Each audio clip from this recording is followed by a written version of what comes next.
Multi-rebar annotations can now be used to dimension freeform rebar sets with planar and parallel bars in any view that is perpendicular to all the bar planes of the bars in the set.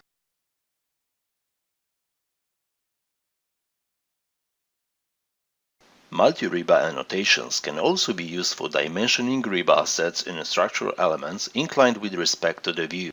For example, ramp displayed in plan view. The rebar sets can be either freeform or shape-driven and must be made up of single-segment parallel bars with or without hooks. Thanks to this functionality, you can now produce accurate documentation for the production and site installation of freeform rebar.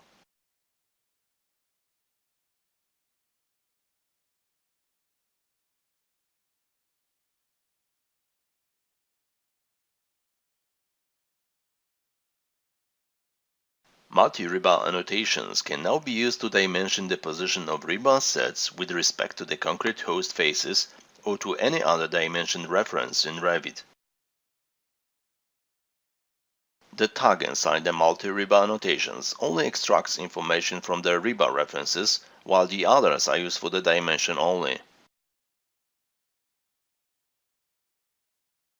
To use multi-rebar annotations, there must be at least two rebar references or one rebar and one regular reference in the section.